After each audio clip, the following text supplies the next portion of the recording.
E aí, futuros bolsistas casados Marinha do Brasil, vamos ao 8º vídeo da sequência, 8 de 10 vídeos referente ao assunto direito internacional e dos conflitos armados, que a gente conhece como o DICA. Aí na tela, do 1 ao 7º, esse vídeo que vocês estão assistindo agora é o vídeo de número 8. Aí lembrando, começa na página 409 da nossa apostila e vai até a página 415 aqui, de acordo com o nosso índice, tá? Então vemos aí que vai ser um vídeo longo, então vamos direto ao ponto. Aqui, como sempre, nada a acrescentar, só uma introdução. O objetivo de aprendizagem diz o seguinte: descrever conflito armado não internacional, natureza do conflito, sujeitos ativos e passivos do conflito, aplicação em razão do tempo e em razão do lugar. Muito parecido com o anterior, certo? Porém, a gente está falando de conflitos não internacional. O outro era o CAI, esse é CANI. Então vamos lá. Com relação aos conflitos armados não internacionais, também chamamos de conflitos armados internos, ou conflitos armados sem caráter internacional, ou ainda utilizando outra terminologia obsoleta, como guerras civis tradicionalmente. Esses eram considerados questões internas dos Estados e, com isso, os dispositivos do direito internacional não eram aplicados. Essa visão foi radicalmente modificada com a adoção do artigo 3º comum às 4 Convenções de Genebra de 1949. Com a adoção desse dispositivo pela primeira vez, a comunidade de Estados acordou com um conjunto mínimo de garantias a serem respeitadas durante conflitos armados não intencionais. Apesar de sua extrema relevância, o artigo 3º não oferece uma clara definição do que é conflito armado não internacional, pois o artigo prevê que é aplicável no caso de conflito armado que não apresente um caráter internacional e que ocorra no território de uma das altas potências contratantes. Então a gente tem aqui uma definição parcial, né? Ele diz o que prevê nesse artigo 3º aqui, enquanto conflito armado não internacional. Então ele diz o seguinte: no caso de conflito armado que não apresente um caráter internacional, que ocorra no território de uma das altas potências contratantes. Então a gente está falando de conflitos armados não internacional, e a definição que eles nos deu inicialmente é essa aqui: conflito armado que não apresenta um caráter internacional, ou seja, nada demais na íntegra, né, que ocorre em território de uma das partes contratantes. Daqui, durante a conferência diplomática que levou à adoção de protocolos adicionais de 1977, registrou-se a necessidade de uma definição mais abrangente para a noção de conflito armado não internacional, o que foi reafirmado no artigo 2º do Protocolo Adicional 2. De acordo com esse dispositivo legal, o Protocolo 2 é aplicado a todos os conflitos armados que não estejam cobertos pelo artigo 1 do Protocolo 1 e que se desenvolvam em território de uma alta parte contratante, entre as suas forças armadas e forças armadas dissidentes ou grupos armados organizados que, sob a chefia de um comando responsável, exerçam sobre uma parte do seu território um controle tal que lhes permita levar a cabo operações militares contínuas e organizadas e aplicar o presente protocolo. Essa definição restritiva se aplica apenas em situações cobertas pelo Protocolo Adicional 2.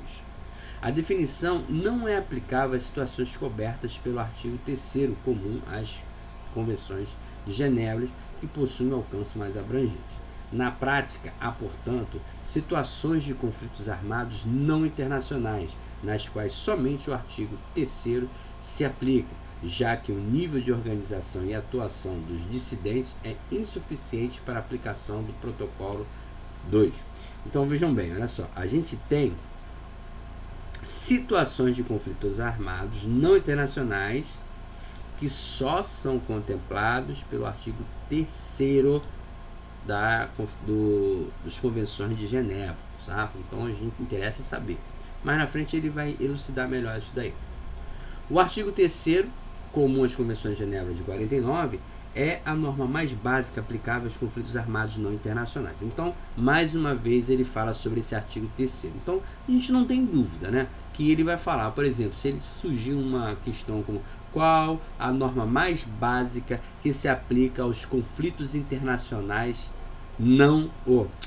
conflitos armados não internacionais. Então, eu tenho aqui o artigo 3º comum à Convenção de Genebra. É assim que a gente vai estudar para esse conteúdo, é dessa forma, é um questionário mental. Então, a norma mais básica aplicável aos conflitos armados não internacional é o artigo 3º comum às Convenções de Genebra de 49. Na essência, é um resumo dos mais importantes preceitos com aplicação em todos os conflitos armados. Olha só, ele é aplicado a todos os conflitos armados. Sempre que um grupo armado tem atingido um grau mínimo de controle sobre um território, além dos outros instrumentos mencionados, aplica-se o protocolo 2 adicional às Convenções de Genebra. Então, a gente sabe que existem vários protocolos, mas é o protocolo 2 que será aplicado numa situação específica, sempre quando um grupo armado atingir um grau mínimo de controle sobre o território.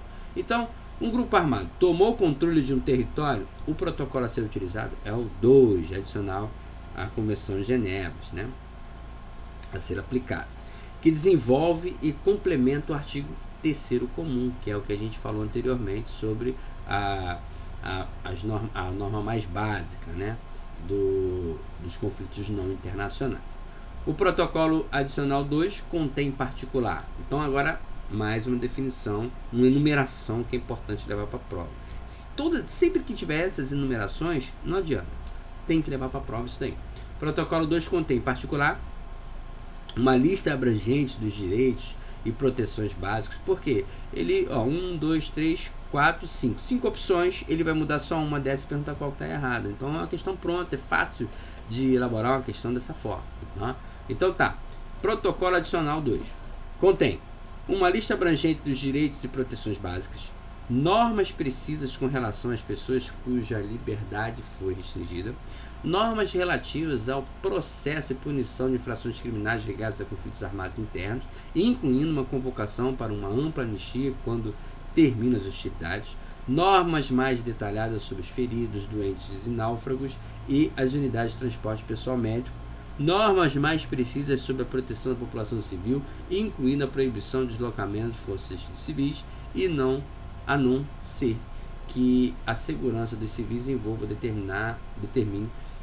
determine esse deslocamento ou que razões militares imperiosas exigem. Olha só, veja bem, a gente já viu em conteúdos anteriores normas que falavam de tudo isso.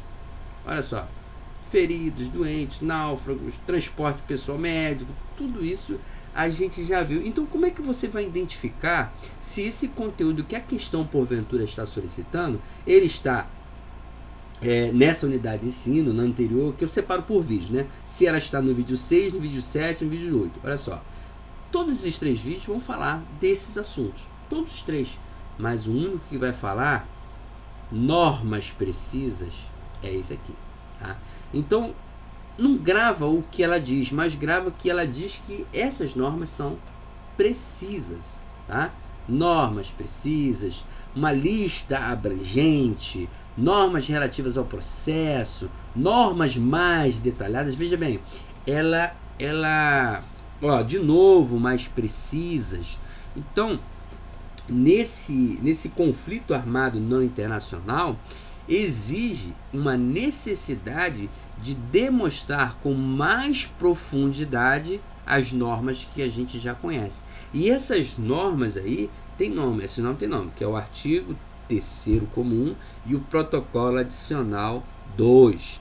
Em particular, ele entra mais profundo na norma. Por isso que ele diz uma lista abrangente, normas precisas, normas relativas ao processo, normas mais detalhadas e normas mais precisas. O assunto tem nos 3 vídeos anteriores, que aí você vai dividir enquanto assunto, ó, página 409, que é o que a gente está atuando agora, página 400 e página 386.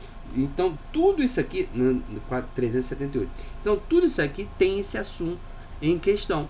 Aborda esses assuntos, ó, prisioneiros de guerra, enfermos detidos, náufrago. Olha só como náufrago aparece em todas elas. Então, como você vai definir,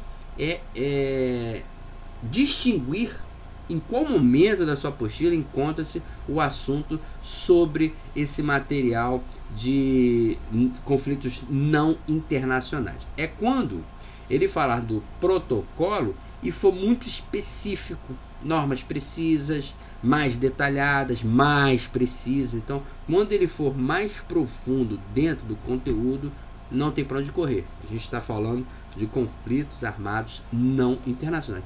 Tem sua justificativa. Se é internacional, é o padrão, né? A gente está falando de conflitos armados, dando dica, né? Então, o padrão é o internacional. Agora, se é não internacional, ele exige um pouco mais de explicação. Não é o conteúdo específico direcionado do nosso assunto. Nosso assunto é mais para conflitos internacionais. Esse conteúdo de não internacionais é a exceção da regra. E porque ele é exceção da regra normal, então ele tem que ser mais explicitado. Aí esse finalzinho eu não li, né? Normas mais precisas sobre a proteção da população civil, incluindo a proibição de deslocamentos forçados de civis, a não ser que a segurança dos civis envolvidos determine esse deslocamento ou que razões militares imperiosas o exijam. Essas obrigações positivadas são complementadas pelo direito consuetudinário, que provém de uma prática geral costumeira aceita como direito.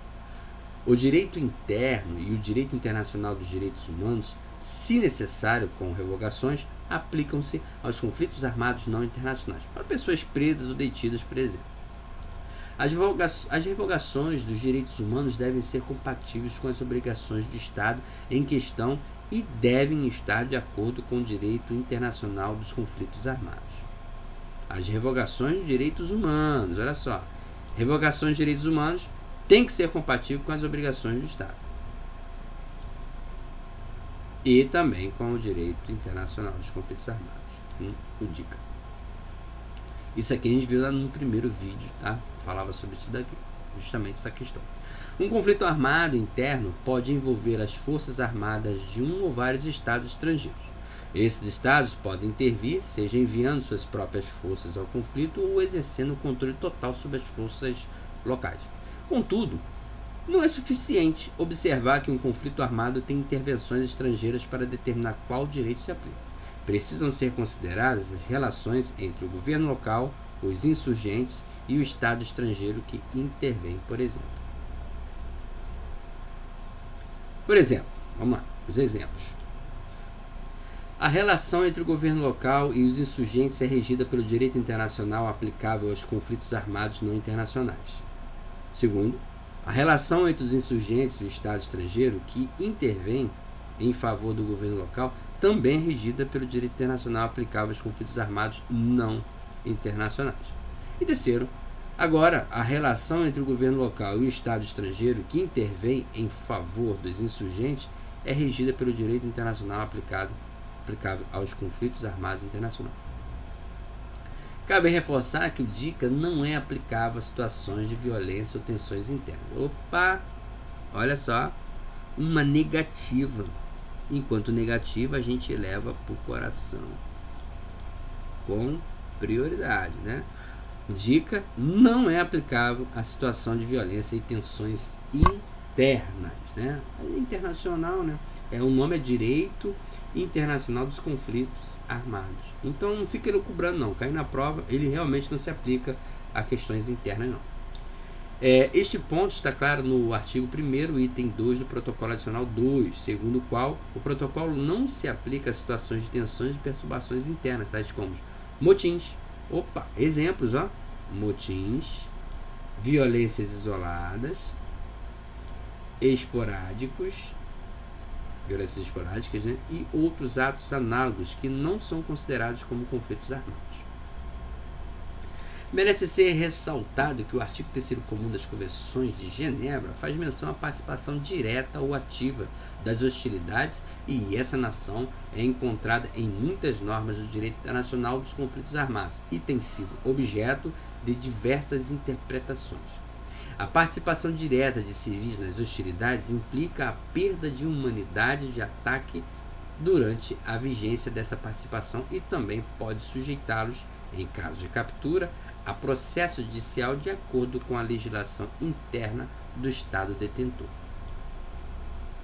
Apesar das sérias consequências de ordem jurídica, nem a Convenção de Genebra, nem seus protocolos adicionais incluem uma definição do que significa participar ativamente de hostilidades. Então a gente não tem, olha só, de acordo com as normas que regem o nosso estudo, a gente não tem uma definição clara sobre o que é participar ativamente de hostilidades e como esta conduta deve ser diferenciada de uma participação indireta. Então, na verdade, o que é direto e indireto, participação direta e indireta, é um pouquinho subjetivo, né?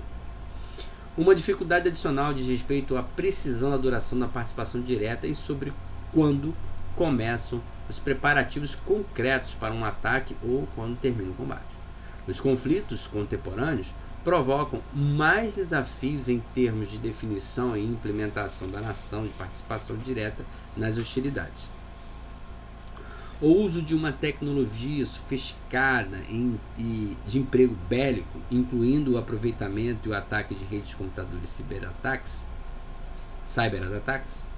a transferência de funções tradicionalmente militares para contratistas e empresas privadas e a luta contra o terrorismo, entre outros fatores, mostram a crescente fusão entre as atividades civis e militares, o que torna mais difícil determinar quem está participando diretamente das hostilidades e quais as medidas que deveriam ser tomadas para proteger aqueles que não estão participando diretamente. Natureza do conflito. O conflito armado não internacional, CANI, é regulamentado expressamente pelo artigo 3º comum das Convenções de Genebra e Protocolo. Então, olha só, quando fala em não internacional, a gente já viu, falou várias vezes e novamente ele está repetindo. É questão de prova, está repetindo demais, Ele está falando muito que o conflito armado não internacional, ele está para o artigo 3º comum da Convenção de Genebra e o protocolo adicional número 2. Então, o segundo protocolo adicional, né? Então, isso é quase que factual de cair na prova. Está repetindo demais. Então, na própria leitura, você já vê que é impossível uma pessoa que leu o conteúdo inteiro não ter passado por isso aqui e percebido que isso está se repetindo. Você imagina se você fosse o elaborador das questões e visse isso, eu falo assim, pô, eu vou botar uma questão com isso aqui. Não tem como o camarada dizer que não leu isso. Repete-se constantemente, rotineiramente isso daí. Tá? Então, vamos lá. No entanto, nenhuma dessas disposições normativas propõe a definição do que seja no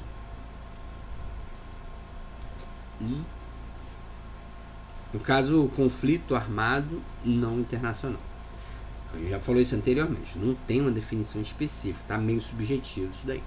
Na verdade, o artigo 3º comum se limita a estabelecer obrigações que as partes devem seguir caso o conflito armado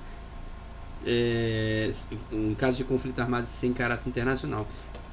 Então a gente teve aqui uma especificação aqui do artigo 3º. Tá? Qual o propósito do artigo 3º? Ele não especifica o que é um conflito armado não internacional, mas ele limita, ele estabelece, ele se regula, se limita a estabelecer quais as obrigações em caso do conflito não for de caráter internacional. Então, já definido como o conflito não sendo de caráter internacional, quem vai regular as obrigações é o artigo 3º. E eu vou até sublinhar isso aqui. O texto do artigo 3º comum não contém uma definição do conflito armado não internacional, isso a gente já viu. Não obstante, limita-se a apontar a existência do conflito como exigência para a auto-aplicação. Então, primeiro, tem que ser já o conflito já tem que ter sido caracterizado como não internacional. A partir daí, vigora o artigo 3º dentro das suas cobranças e das obrigações das partes, né? O texto do artigo 3º comum não contém a definição do conflito, não, já falamos. E isso aqui também. Daqui agora. Isso pode ser entendido como uma opção intencional de redação que facilitou a regulamentação sobre conflitos armados internos, que se encontravam tradicionalmente tratados como assuntos ligados unicamente à soberania dos Estados. Aí, eu acho pouco provável que a essa altura do campeonato você não tenha feito seu pré-projeto, mas está aí uma boa opção, você tratar desse artigo 3º comum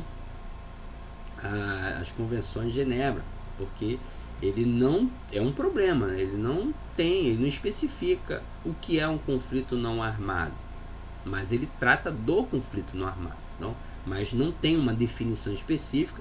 E nesse contexto aí você pode basear todo um pré-projeto aí. Se você não fez, é uma boa sugestão aí. Já o protocolo adicional 2, então a gente já falou, olha só. Quem trata de conflitos não armados é o artigo 3º, certo? Artigo 3º. Junto, né, concomitantemente com o protocolo 2. Aí o protocolo 2, ele vai tratar de outro aspecto. Então vamos lá. Mais precisamente, está o protocolo 2, tá? Mais precisamente estabeleceu em seu artigo, primeiro, as condições para a aplicação, ou seja, uma lista de requisitos que caracterizam o conflito armado não internacional de maior intensidade. Então, o artigo 3º ele não define qual é, mas ele dita quais responsabilidades. Já o protocolo adicional 2, ele lista os requisitos que caracterizam. Ele também não define. Ele diz quais são os requisitos para que ele seja um conflito não internacional. Em qualquer caso, a existência de um conflito armado não internacional vai depender da presença de uma série de elementos, dado que é uma situação de fato e não somente uma qualificação jurídica. Não obstante, Estados são relutantes em reconhecer a existência de um conflito armado não internacional, por uma série de razões, como o receio da interferência externa, o evidenciamento de fraqueza de sua própria administração civil e militar e o suposto protagonismo endêmico dos movimentos internos, rebeliões e insurgências. Além disso, o próprio questionamento da autoridade estatal significa por si uma repulsa, pois certamente implica uma impotência momentânea do Estado em manter a ordem interna. Na ausência de uma definição normativa, tanto a doutrina e a jurisprudência trataram de construir uma definição com base nos elementos que configuram um conflito armado não internacional. É assim que a doutrina tem apontado entre as características desse tipo de conflito. Vamos lá, são 4, né? As partes do conflito não são estados. Isso aqui é para não ser um conflito. Quais são os requisitos, tá? Quais são os requisitos? Tá? Impotência momentânea de explicitar, eles explicitam aqui. Quais são os requisitos, né? Características para que seja um conflito armado não internacional. As partes não podem ser um estado, né? Os confrontos armados são realizados no território de um dos dois estados. As hostilidades notórias devem ter um mínimo de organização e os confrontos armados devem ter certa intensidade. A Comissão Interamericana de Direitos Humanos, em seu relatório 55 de 1997, apontou que o conceito de conflito interno exige, em princípio, que existam grupos armados. Tem que ter grupos armados que são capazes de combater e que de fato o façam, e de participar em outras ações militares recíprocas e que de fato também o façam.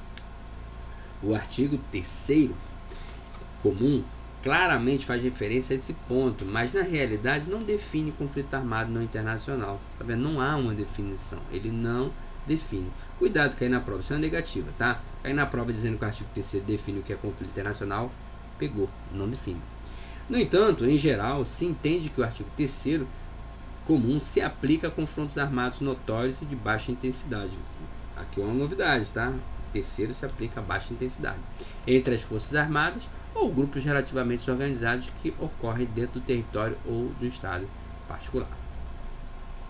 Em relação a este caso, referente ao episódio do ataque ao quartel de La Tablada, na Argentina, em 89, deve-se levar em conta que a Comissão Interamericana dos Direitos Humanos qualificou como conflito armado não internacional o confronto entre as Forças Armadas Argentinas e grupos de civis que haviam pegado em armas.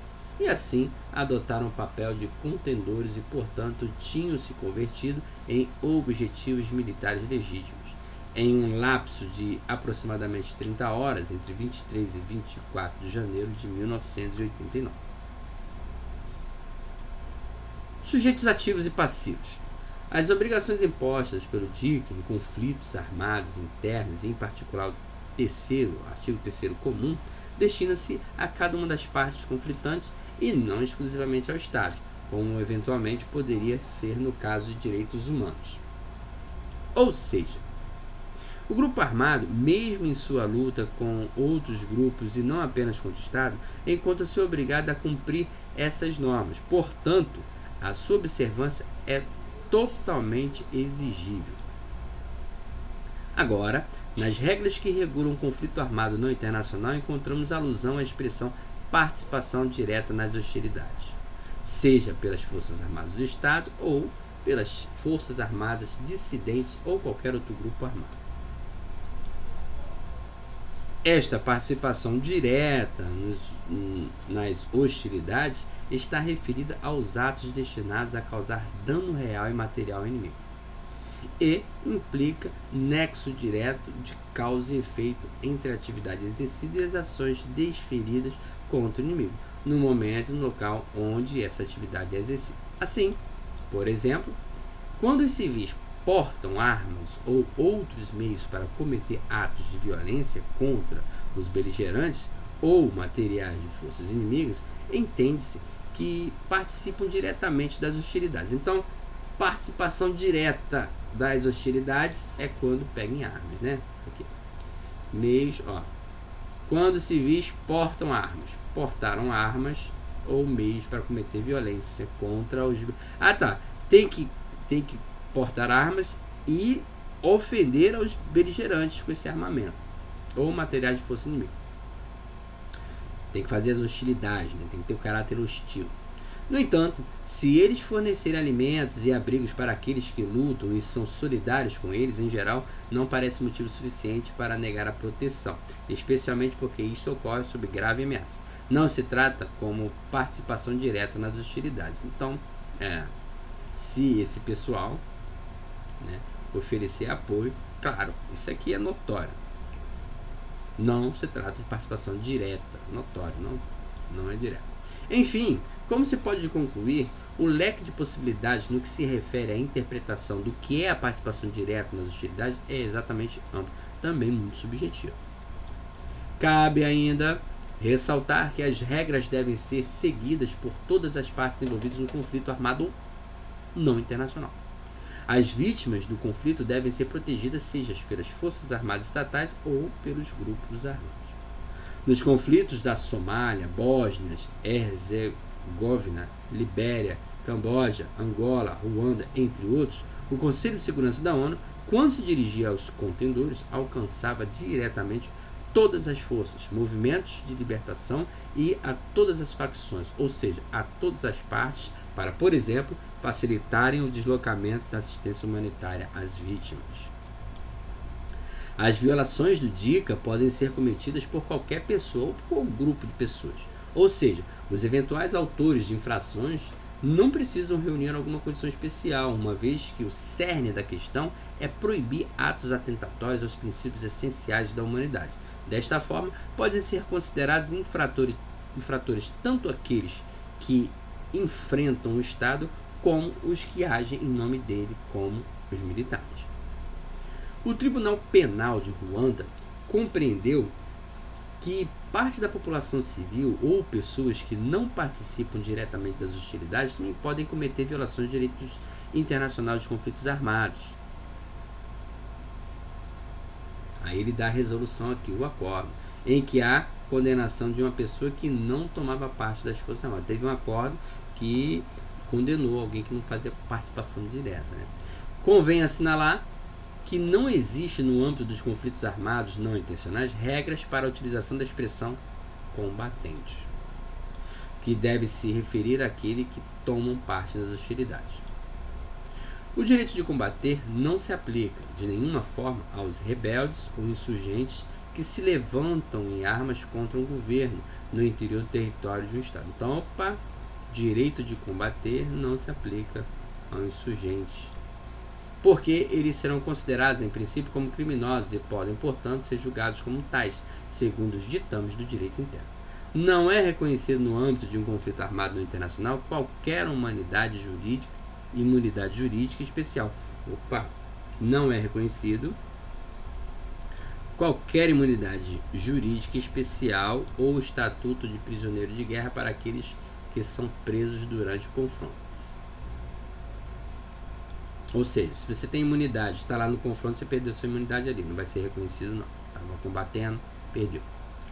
Em relação aos sujeitos passivos desta violação, não estamos propriamente diante do que se denomina Estatuto de Pessoas Protegidas, como se aplica nos casos de conflitos armados internacionais. No caso de conflitos armados não internacionais, seguindo as disposições do artigo 3º comum, a referência protetiva geral que se faz é a todas as pessoas que não participam diretamente das hostilidades.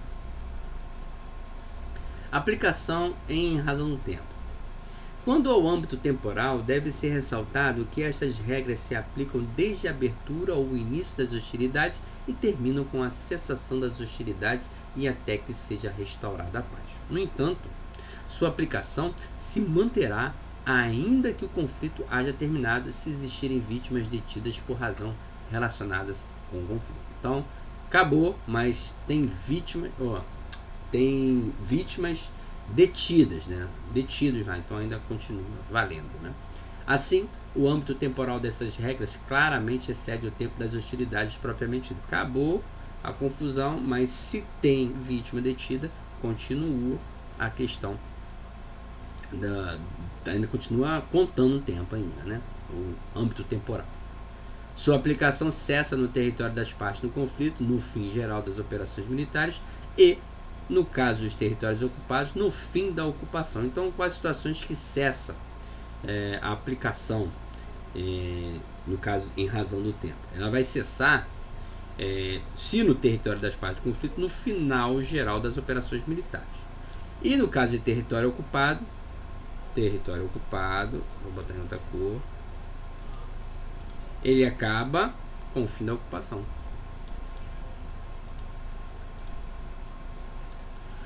Salvo nos dois casos, para as categorias de pessoas cuja libertação definitiva, repatriamento ou estabelecimento não tenham lugar posteriormente. Estas pessoas continuam a beneficiar das disposições pertinentes das convenções e do presente protocolo até sua liberação definitiva, repatriamento ou estabelecimento. Note que muito detalhe, né? Muito detalhe a ser observado. A aplicação em razão do lugar. Não se encontram disposições específicas relativas ao âmbito da aplicação especial do DICA. No entanto, a jurisprudência do Tribunal Penal para a antiga Iugoslávia assinalou que a aplicação espacial da norma depende do conteúdo da própria norma, ou seja, que a sua aplicação pode ser conectada diretamente ao espaço geográfico em que são desenvolvidas as hostilidades, por exemplo, disposições sobre a condução das hostilidades, mas também pode se referir a todo o território da parte do conflito, como o regulamento da população civil nas mãos do inimigo. Por fim, cabe mencionar que se a situação equivale a um conflito armado não internacional, aplicam-se disposições normativas nacionais e também o direito internacional de conflitos armados. Não existe, portanto, substituição da lei nacional pelo DICA, mas sim uma aplicação simultânea, o que significa o reconhecimento expresso por todos os estados de que a autoridade estatal, para restaurar a lei e a ordem, tem um limite.